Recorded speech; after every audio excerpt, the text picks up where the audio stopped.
The fire had been out for 2 hours before Josephine Alcott noticed the cold. She was 27 years old, and she had learned to live with a great many things. A leaking roof, a stubborn mule, neighbors who watched her windows and said nothing helpful. But that February in Millhaven, Montana, the cold came in through the walls like it had been invited, and for the first time in a long time, she sat down at her kitchen table and simply did not know what to do next. The wood was on the far side of the property. The axe handle had cracked the week before. The mule, Biscuit, had a swollen foreleg and could not be worked, and Josephine, who had run her late father's wheat operation alone for 3 years and never once asked a soul for anything, sat there in her coat and her good boots and stared at the cold iron stove. That was when she heard the wheels on the road. She looked out the window. A wagon, moving slow through the gray morning, loaded high with split timber, heading south toward Millhaven proper. She watched it pass. It didn't pass. It stopped. A man climbed down from the box.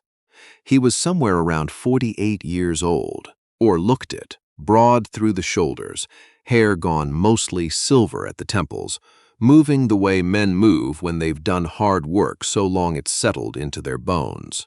He stood at the edge of her property line and held his hat in his hands and looked at the house for a moment before he looked at her window. She stepped back from the glass. Too late. He raised one hand. Not a wave exactly, more like a question.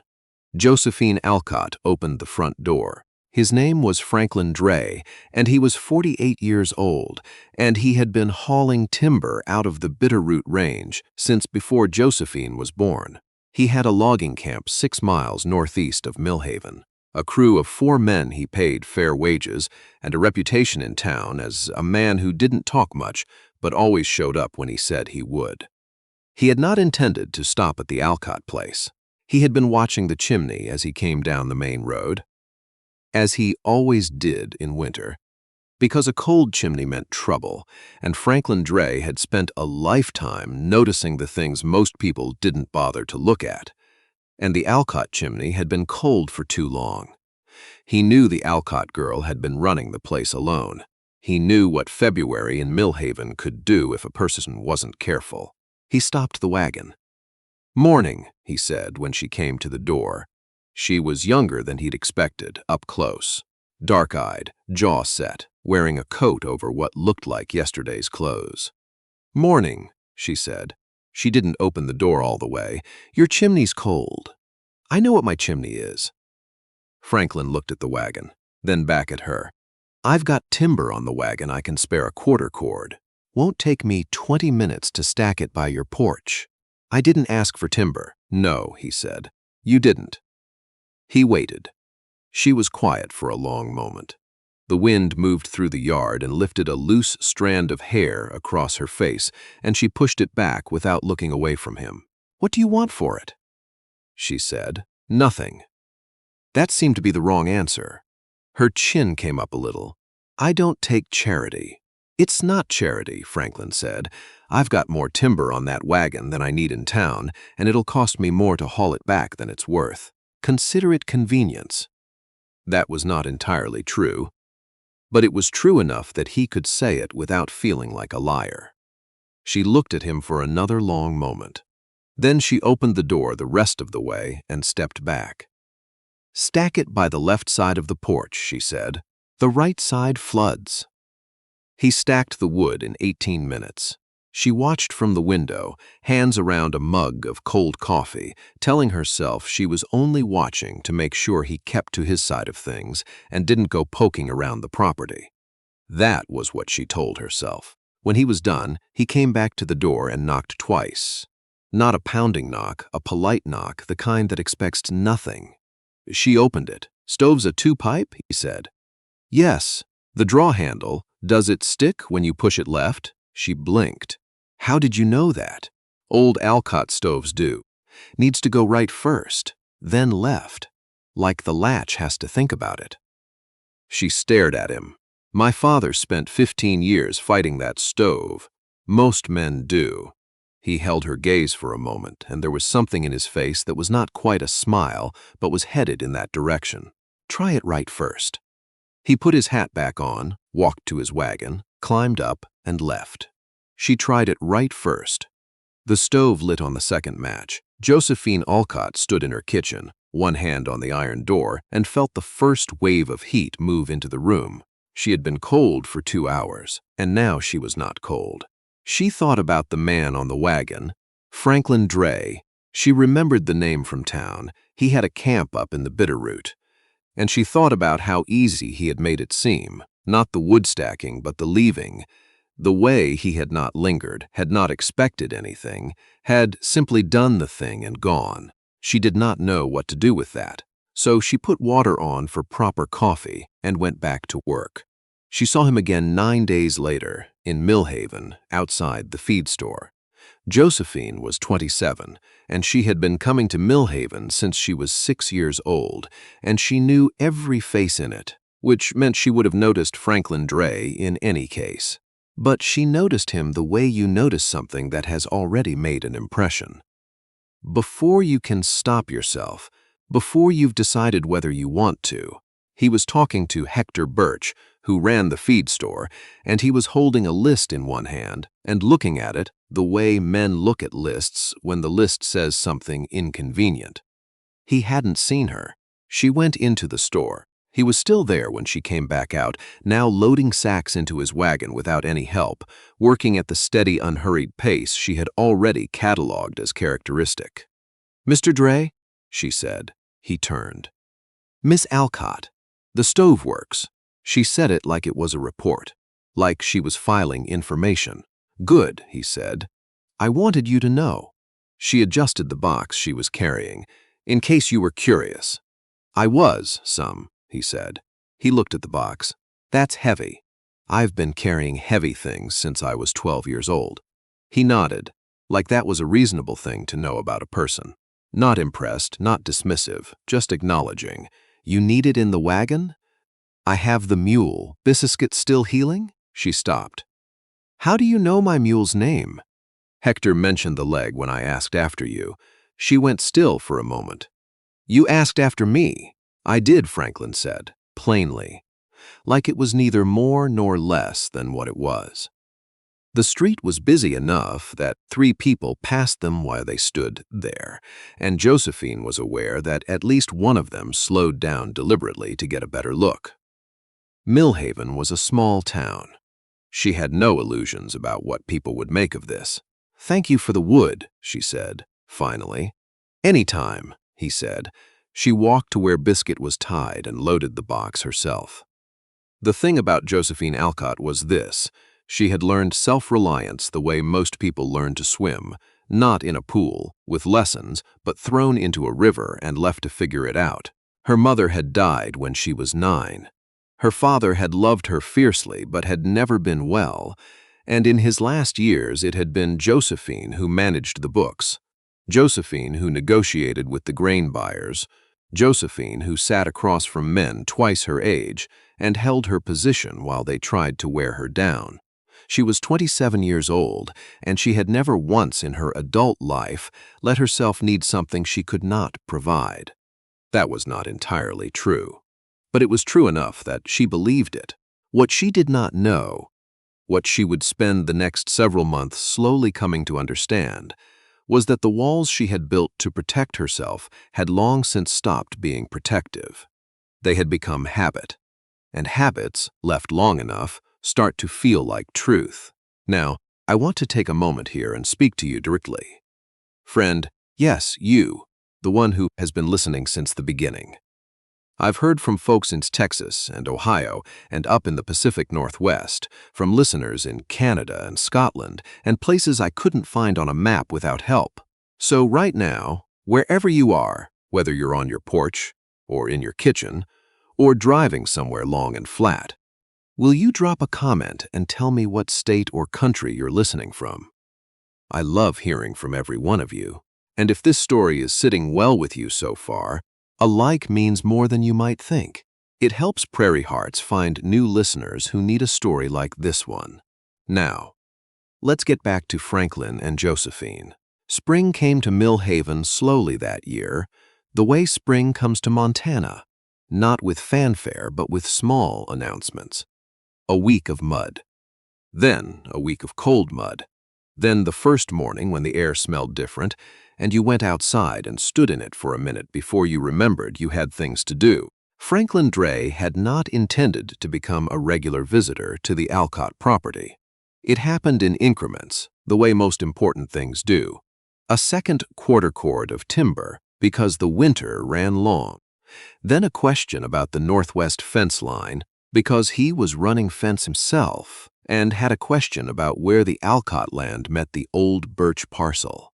Then, one afternoon in March, when Josephine was in the yard arguing with a section of irrigation pipe that had heaved wrong in the freeze, and he happened to be passing, and he stopped. She heard the wagon and turned around and looked at him. He looked at the pipe. Want a second opinion? I want the pipe to do what I'm telling it to do. Well, he said, I can't help you with that, but I might be able to help you with why it isn't. She put her hands on her hips. She was 27 years old, and she had iron in her spine, and she was, if she was honest, tired enough that morning to be grateful for almost any kind of help, even help she hadn't asked for and wasn't sure she wanted to accept. Fine, she said. Come look. He came and looked. The problem was a cracked fitting, not the pipe itself, and he had a replacement fitting in the back of his wagon because Franklin Dray was the kind of man who carried replacement fittings, and Josephine did not ask him why because she already knew. He was that kind of man, the kind who noticed things and prepared for them, who showed up with what was needed before you'd thought to ask. They worked on the pipe for an hour.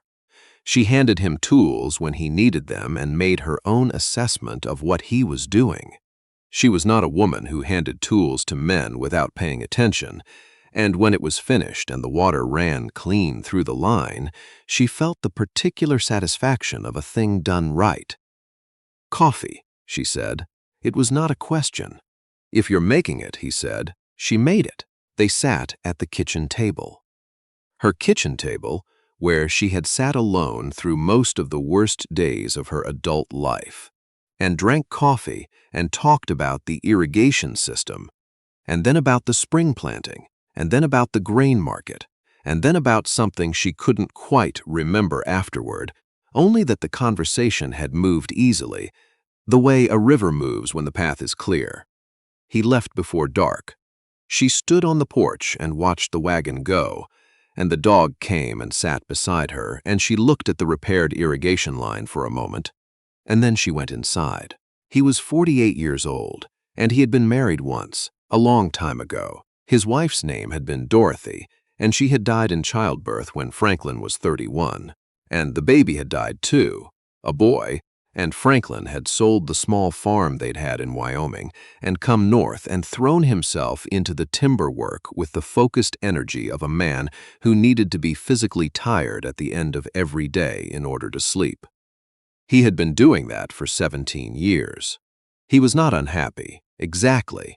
He had his work and his crew and his camp in the Bitterroot, and a set of habits that moved him through each week with enough purpose that he didn't spend too much time looking at what was missing. But he was 48 years old, and some mornings, when he stood in the camp at first light with the coffee going and the mountains white and still above the tree line, he was aware, in the way that awareness arrives when you stop being busy for a moment, that there was no one he wanted to tell about any of it.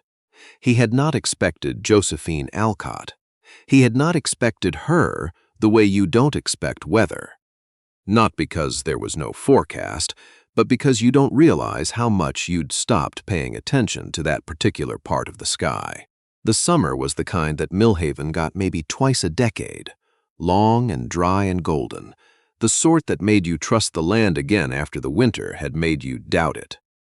Josephine's wheat came in strong. She hired 2 men from town for the harvest and paid them fair wages, and worked beside them from sunup to past sundown.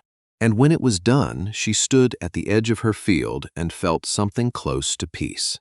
Franklin had come by twice in July, once to help when the mule went lame again and she needed a team to move equipment, and once with no stated reason at all, just passing, just stopping, just sitting on her porch with a coffee while the evening settled in. She was aware that this was becoming something. She was not sure she was prepared to call it by its name. The women in town had started saying things. Not cruel things. Millhaven was not a cruel town, but pointed things, the kind that came wrapped in smiles. Franklin Dray certainly seems to have found his way to your road. That sort of remark. Josephine nodded and said nothing and went home and thought about it more than she wanted to. The trouble was the age. Not the 21 years between them exactly. She was honest enough with herself to admit that the years themselves were not the problem. The problem was what the years represented. Franklin Dray had already lived a whole life before she'd become a woman. He had loved someone and lost her and rebuilt himself from the pieces, and he was 48 and settled and complete in a way that Josephine, at 27, was still working toward. What could she possibly offer a man like that? She turned this question over in her hands like a stone for most of August, looking at all its sides. The answer, when it came, did not come from reasoning. It was the last week of August, and a storm had moved in from the northwest without much warning. The kind that hits fast and cold and means business. Josephine was in the barn with the mule when the sky went dark, and she got him settled and was heading back to the house when the rain started. Not starting, exactly, but arriving all at once, the way those storms do. She ran. She made the porch and stood under the overhang and watched the rain come down in curtains across the field, the lightning walking in the hills to the east, the thunder following close behind. And then she saw the lantern on the road. Franklin's wagon. He must have been heading back from town when the storm hit. He pulled off the road to the edge of her property and sat there in the downpour, not moving. She cupped her hands around her mouth. "Franklin!" He looked up. "Get under cover, you fool." He climbed down from the wagon and came across the yard at a jog, which was the first time she had seen him move at anything other than a measured pace, and came up under the porch roof and stood there, soaked through, hat dripping. He was 48 years old and standing in her porch in the rain, and he was looking at her in a way he had not quite let himself look at her before. Something had slipped. In the running and the rain, something he usually kept in place. "You called me a fool," he said. "You were sitting in lightning," she said. "Fair point." She went inside and came back with a towel. He took it without saying anything. The rain hammered the roof of the porch, and the thunder moved closer, and they stood there. Not close enough to be improper, but close enough that neither of them could pretend they weren't paying attention to the distance. And the storm went on. "Franklin," she said. Why do you keep stopping here?" He was quiet for a moment, folded the towel. "You know why," he said. "I want to hear you say it." He looked at her. He was a man who had spent 17 years being careful with himself, who had rebuilt something out of grief and work and quiet habit. And he was 48 years old, and he stood on the porch of a woman, half his age, in a thunderstorm, and he said, "Because I'd like to keep stopping here, if you'll have it." Josephine was 27 years old. She had been alone a long time, if you counted the particular kind of alone that is possible even with a living father in the next room. She had built walls and called them character and meant them to last. She looked at Franklin Dray. "You should come in out of the rain," she said. "I'll put more coffee on." They did not rush. That was the thing about it, afterward. The thing that the people in Millhaven who talked about them did not entirely understand. Franklin and Josephine did not rush. The storm passed, and he went home that night, and they saw each other on Saturday in town, the way they had been seeing each other in town. And nothing was officially said, and nothing was officially begun. But something had shifted the way the light shifts in September. Not a dramatic change, just a change in angle, and suddenly everything is casting a different shadow. He brought her firewood in October. She brought him a pie from the harvest. apple with a crust that was better than she usually managed, not that she would admit she'd made 3 attempts before that one. He started telling her things about the camp, the crew, the small complications of the timber work, and she listened the way she listened to everything, with her full attention, not with the polite half-attention that most people offered. And he listened to her in the same way, about the wheat, about the water rights dispute with the neighboring parcel, about what she planned to do with the place over the next 10 years. No one had asked her about the next 10 years. She had been so busy surviving the current season that the decade ahead had felt abstract, theoretical. When she talked about it with Franklin, it became real. She could see it. The fence repaired, the north field brought under cultivation, a second well drilled before the dry year that always eventually came. It was November when he asked her. They were sitting on her porch. It was cold, but she had put blankets out. And there was coffee, and neither of them was in a hurry, and he had been quiet for a while in the way that she had learned, meant he was working up to something, not because he was uncertain about it, but because he wanted to say it right. "Josephine," he said.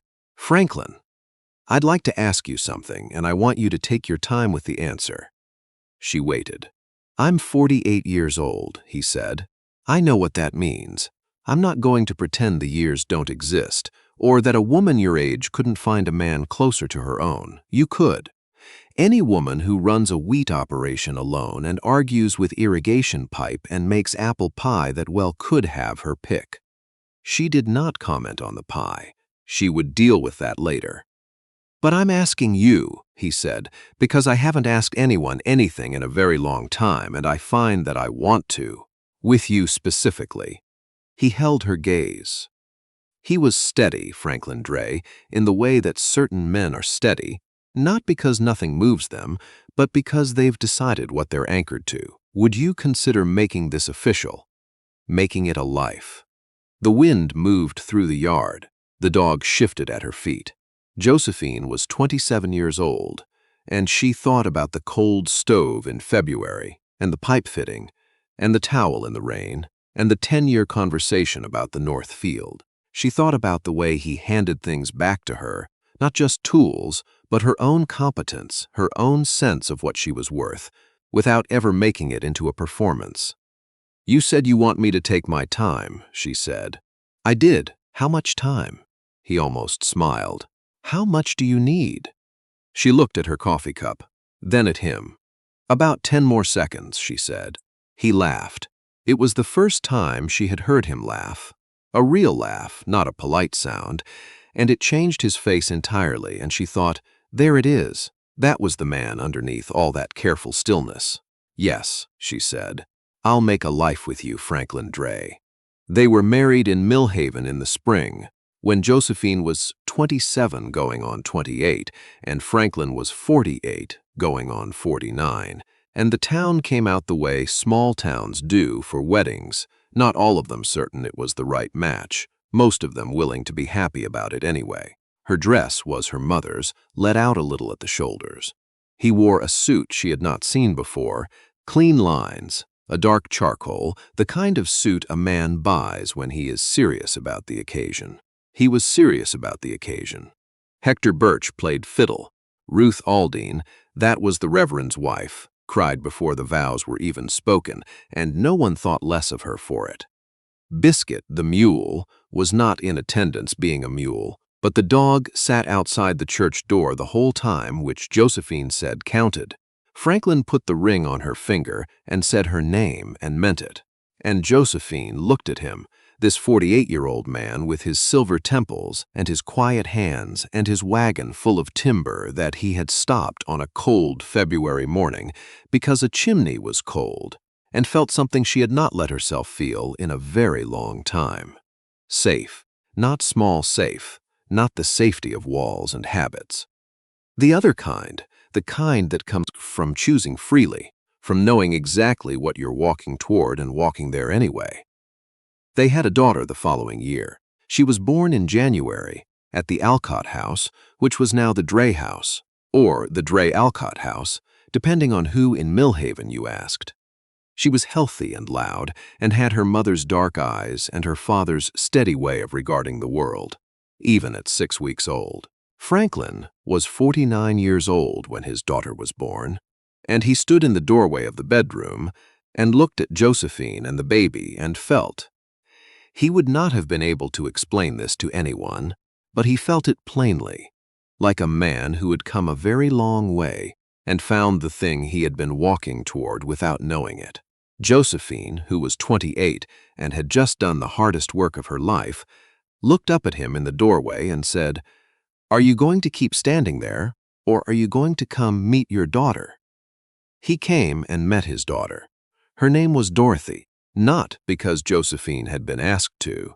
Franklin had not asked anything of the sort, but because she had listened, over the months of the pregnancy, to the small ways he sometimes mentioned his first wife, not with grief exactly, not anymore, but with the careful tenderness of someone who has carried a loss long enough that it has become part of the landscape. And Josephine Alcott was a woman who paid attention. Franklin said nothing when she told him the name. He held the baby for a long time and said nothing.